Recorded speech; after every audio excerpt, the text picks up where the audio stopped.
3.6, or the second part, I'm going to show you how to find f plus g and its domain, and how to find f divided by g and its domain.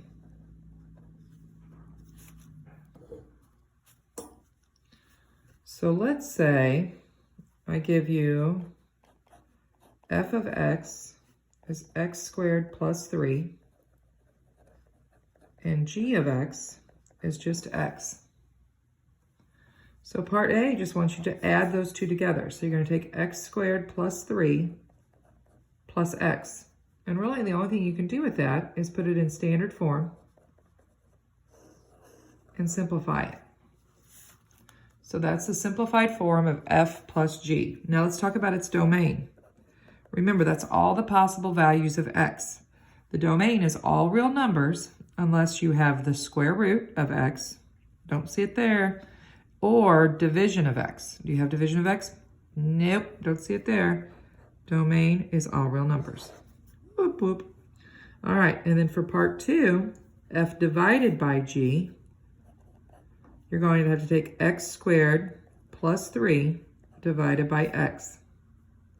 Can I simplify that at all? Say no, because not everybody has an x. You can't reduce. That's as good as it gets. Your domain, though, we've got a problem. We've got division of x. So what number can we not divide by? 0. So we have to exclude 0. Negative infinity to 0, parenthesis, make sure you use parenthesis, union 0 to infinity. That's how you exclude 0 from your all real numbers. All right, so let's take it up a notch. Let's try this guy. Let's say we have f of x is x plus 7, and g of x is the square root of x.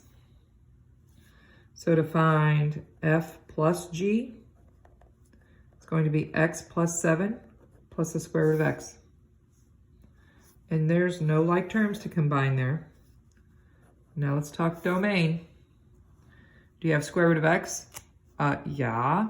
So you can't do anything, you can't square root anything smaller than 0. So our domain is a bracket, because we can square root 0 to infinity. Good job. Part B, f divided by g is x plus 7 divided by the square root of x. This time, we can't divide. We know we have to start at 0 because we got the square root, but since we can't divide by 0, this one has both parts that mess up your domain. Isn't that crazy?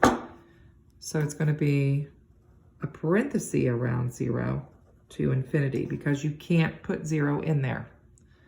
This one says, yeah, we can use 0. This one says, nope, 0 is no good. I hope that makes sense. All right, I got one more. I don't know if I can get it down here. So let's say we have f of x is x minus 3, and g of x is x squared minus 9. F plus g is just going to be x minus 3 plus x squared minus 9. I'm going to write that x squared plus x minus 12. And then we know the domain of that, all real numbers. There's no square root, no division of x.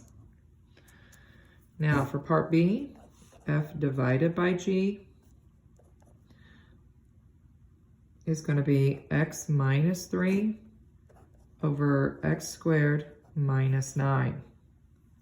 I don't know if you remember this, but that x squared minus 9 is going to factor to x plus 3, x minus 3. These two will go away, and you're left with 1 over x plus 3.